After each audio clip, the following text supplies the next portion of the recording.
It is a brand new season of Hockey and Hounds, and one of my favorite things to do when hockey season returns is have our weekly chats with Flyers head coach John Tortorella. Before we even get to some of the hockey, I got to bring up the fact that this is year 3 in Philadelphia of Hockey and Hounds, and you have kind of, like you did in Columbus, like you've done everywhere you've been. This is not just something you put your name on. This is something where you put your energy and your heart into it.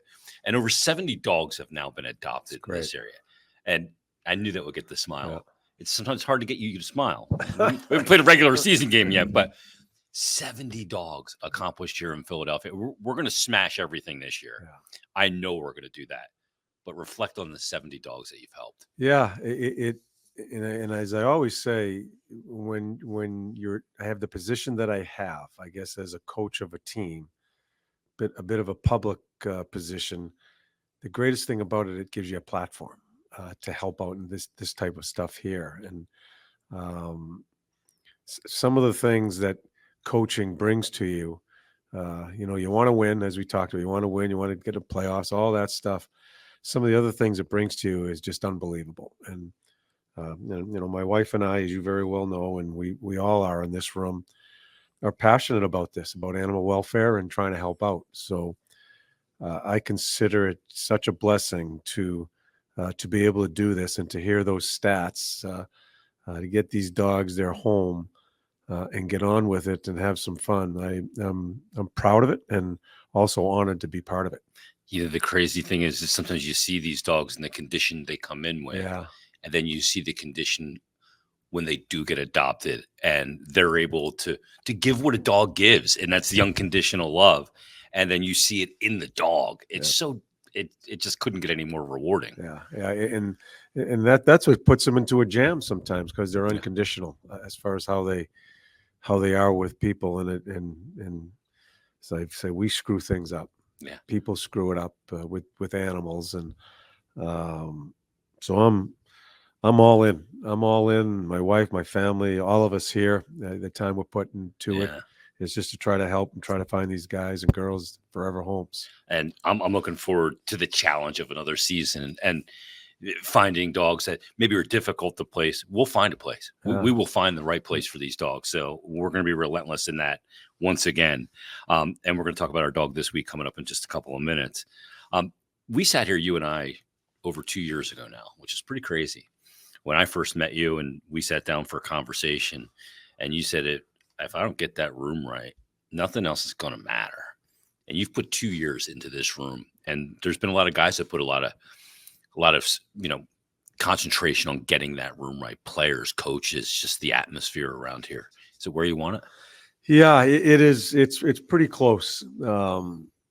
First year, trying to figure it out, who's who. Yeah. Second year, we had to do some subtracting.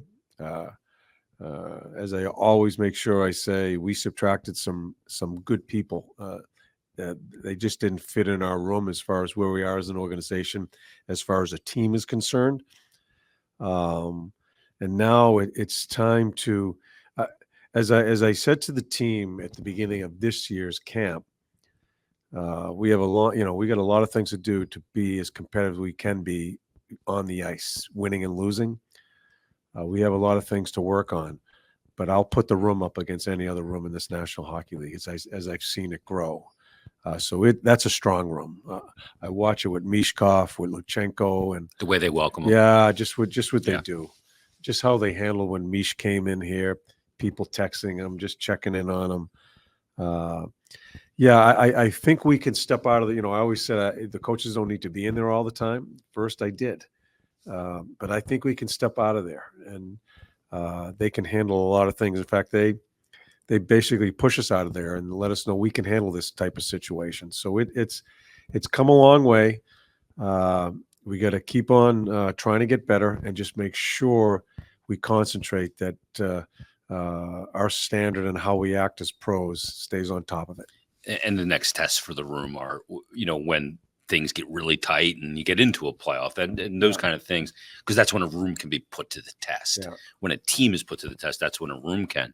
Do you feel like, I saw in the episode of The Standard, guys were very businesslike, as you mentioned, after the skate, you look at it, players know what they're coming into now. This is year 3. You said year 3 is a big year for you. And I see it everywhere throughout your coaching career. Your first year is a lot. What you did here is an assessment, then backfilling, and then, okay, now it's time to maybe start moving forward in a pretty predetermined direction. Your guys seem like they know what they're walking into and pretty much are ready for it. Yeah, they know the expectation. Yeah, they wavered. do. Yeah, they do. And like my medical people, the athletic trainers down there, strength coaches, and all of them really didn't have much time off this summer because a lot of people stayed here. Yeah. And You like that? yeah, I do. The facility's fantastic. Mm-hmm. What the organization has put into that facility, Barry Hanrahan at the forefront, making it all work. You could do nothing but get better as far as what we have for a facility. So guys have jumped into it. And I watched them. I watched them go through the tests and all that, and not a whole bunch of theatrics, when they finished a test. And it was, okay, that's done. What's next? Yeah. And I think that's how it's grown here. And so it's certainly going in the right direction. I do like the business type attitude, and I think we're more comfortable with one another. We know each other. Mm-hmm. Like I said at the beginning, but when you get to know one another, that's when human nature comes in, and you just maybe might cheat, might give a little bit because I'm I know them pretty much now, or I know the players, and am I coaching them well enough? We got to watch ourselves there. We got to stay on top. No of slip. Yeah, just keep it going in the right trajectory as far as our standard of play and how we go about our business. Well, I come back and my last view of a lot of the players is exit day, and then you see them back here. I see a guy like Jamie Drysdale who stayed here in the summer, went from playing at 178 to playing at 196 at 18 pounds of muscle. To me, I saw him in his press conference. Boy, he looks way different. But Bobby Brink is another guy who put a lot of muscle on in the summer. Seeing those guys that put the work in, we'll see how that translates to on the ice, and that'll be for your coaching staff to put them in the right positions and coach them properly. But seeing guys over the summer, they don't sit around eating donuts anymore. They're in there grinding it out in the gym. Yeah, they know what our camp is, right? Yep. And it's a little bit of the method of hanging some stuff over their head during the summer, because it's a hard camp. It's hard physically and it's hard mentally. But they get the greatest thing about our sport. We have great athletes. They want to perform. They do not want to be embarrassed. And if you're not doing your work during the summer and you enter this camp here, you're going to get embarrassed. And if that's the way you have to go about it, we go about it that way. It's just to test them. It's to get them. We give them all the information. They know exactly what's going to happen when camp starts. They just got to make sure they do the work so they can succeed in how we go about it. None of us knew going into this offseason that the arrival of Matvei Michkov would take place. Hopeful, but you figure probably 2 more years. He's here. What has shocked you the most about him? Yeah, on or off the ice? Yeah, he's picked up the game pretty quickly. He's a knowledgeable kid about the game. Great personality. Has some personality on the ice. He doesn't seem overwhelmed towards. No, I don't think likes he's afraid of anything. No, and he's got tremendous skill. You can see that right away. And and we're doing a lot of our structure defensively away from the puck right now. We use Z as an interpreter on the ice, Zamula, and he's picked it up pretty quick. And I think he loves playing hockey. You could see that. Yeah. He's down in the shooting room, and he's just always around wanting to play hockey. So I'm really anxious to see how it goes. And there's going to be some pitfalls with a young kid and coming to the greatest league in the world. And but I think he's ready to attack it. Well, he likes to play in little small areas too, doesn't he? Yeah, he's not afraid of playing in traffic and being in those areas. And he has shown us he can escape. He can make plays in those little areas. He can escape out of there. He's not the greatest skater in the world, but it just seems to get away. And There's a balance to the way he's just got an innate ability about him. He's got a good mind, a good offensive mind that I wouldn't even be able to touch as far as what he sees. Yeah. So it's exciting for us. Yeah, I see the goal that he assists on in the game the other night, and he's right in the high slot to great scoring chance, but he waits a half a second for TK to get to the right spot, and he's not shooting that puck to score. He's waiting for TK to get to the spot so he can slam home a rebound. Yeah, he's a smart guy. 19-year-old kid. I mean, give me a break, right?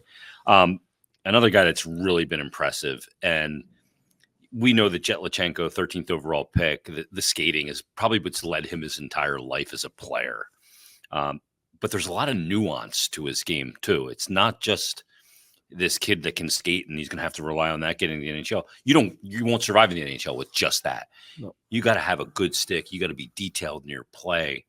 But he's really kind of peeled back a lot of people's eyes, mine included. I know yours. Yeah, he's mature. Just turned 18. Yeah, 5 weeks ago. Yeah, but he has he's got a mature body. He's very strong core. He's a 200-foot player, understands play away from the puck.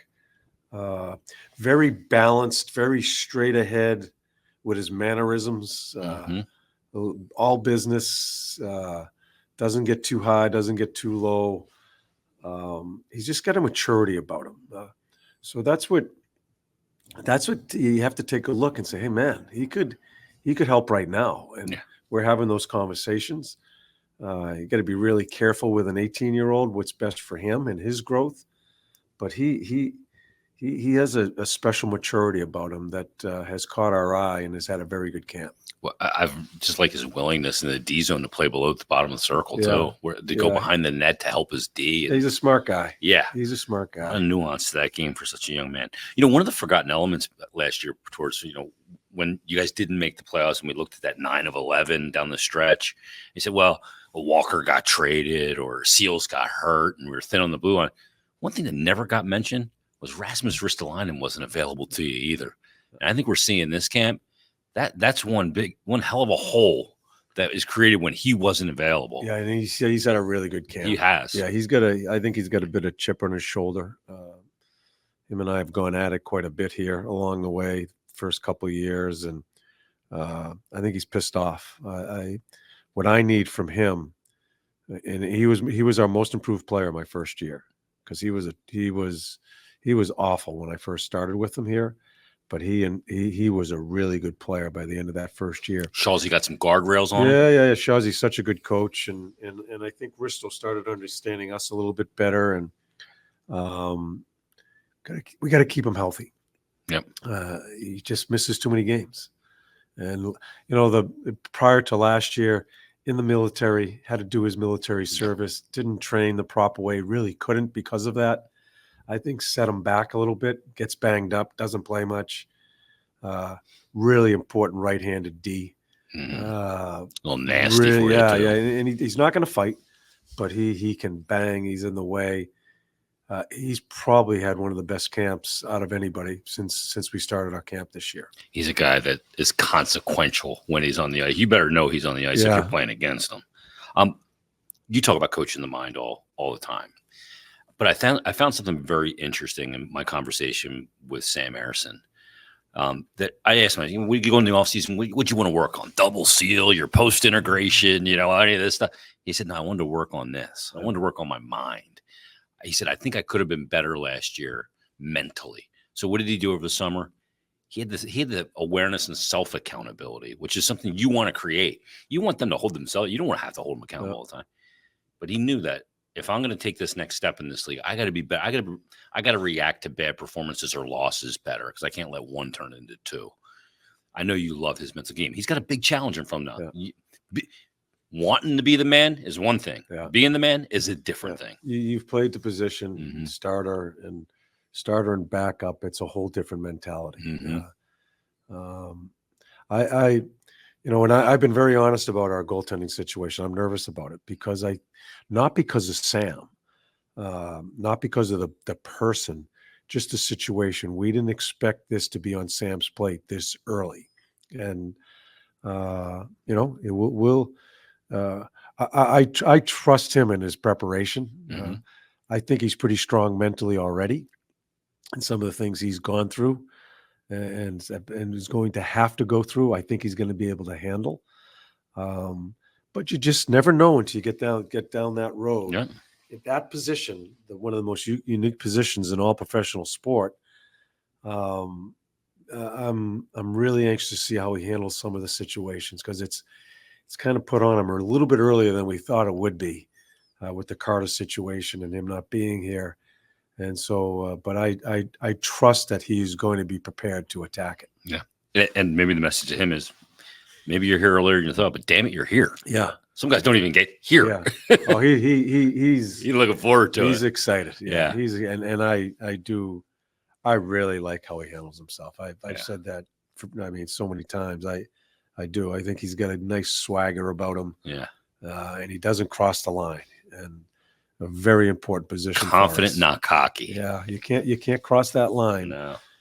Really important position for us this year. Yeah, it's really impressive, that self-awareness, thinking, if I can rebound from losses and not let it have that effect on me, or I can ride confidence longer by being stronger mentally, it's only going to help the team. All right, your favorite part. Let's get to our first dog. Missy. We've got Missy. Now, Missy should have prepared in the offseason a little bit like some of your players. Maybe did the skate test. A little overweight right now, but we'll get her fit. She's 85 pounds. And Missy's a standard poodle mix. And let's take a look at Missy's video. Now, she's been cut got the haircut. She came in very matted. Yeah. So Missy came in and definitely needed to get that hair taken care of. But that's going to grow back in. Well, she's got some pounds on her, though, doesn't she? Yeah. She's putting some stress on the joints, but we're going to get her fit. So a lot of walks for this dog, which will be therapeutic for the dog and the owner. You can already tell just a few. You wonder what went on with her. Sad eyes. You can sense it. What went on with her? God, we screw things up. And yeah, she has those eyes that she's got a little bit of doubt in there. Yeah. But that can be changed. This is around a 3-year-old dog. She's very social. She can be lazy, as you can see. She doesn't mind a barca lounger, right? Clearly likes treats, likes to eat, but she does have a nervousness in the shelter in particular. So we got to get her out of the shelter. We got to get her fostered immediately, or get her into her forever home. This is a dog that doesn't have aggressive issues or anything like that.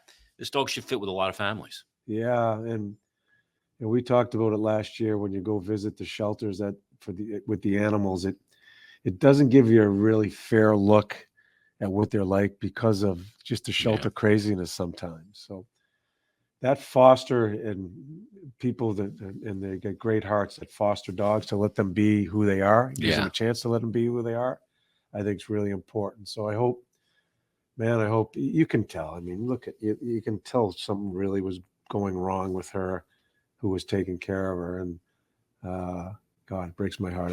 I hope someone goes out there and takes a look at her and tries to help. It looks like there might be a little retriever in her too. Kind of the shape of the head there a little bit. Yeah. And maybe it looks that way just because of the haircut. Again, she came in matted.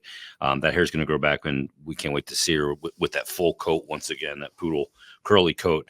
So Missy's our first dog. And I want to accentuate two things. First and foremost, the adoption in the forever home, and people to look at the PSPCA and the dogs that are there and go visit them, walk them. That'll give you just a different. You take that dog out of the cage. Get him out. Yeah, get him outside. Let him smell some air. Yeah. And then you connect with the dog out there and see. And if there's a connection and you want to foster, or you think this is a dog that you can provide a great home to, we're there. Yeah. Let's do that. Let's that action of getting there and getting the dogs out and walking them. Yeah, and you'll know when you have a connection. Yeah, yeah, and that's the greatest things about the dogs and cats. They do end up choosing you, and we gotta start banging the table on this and getting people to see these guys and girls, and try to help out in an unbelievably crowded situation in these shelters. All right, so Missy is with the PSPCA. For all the information about Hockey and Hounds and Missy, you can go to PhiladelphiaFlyers.com/hockeyandhounds. We've also got coming up the 12th annual Bark and Wine Gala. It's just over a month away, if you can believe it. It's coming up Saturday, November 2nd at Urban at the Navy Yard. For more information is available for the Bark and Wine Gala at pspca.org. And Missy's our first dog, over 70 in the last 3 years. We're going to keep it going. We're going to start off right away with a hit right up the middle. Yeah, I hope so. I hope everybody's listening.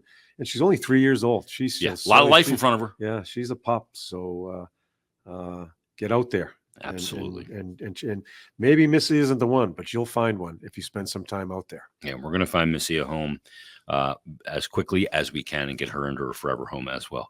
Torts, best of luck on the road trip. Thanks for doing this, and have a great start to the season. Thanks, bud. Good seeing you.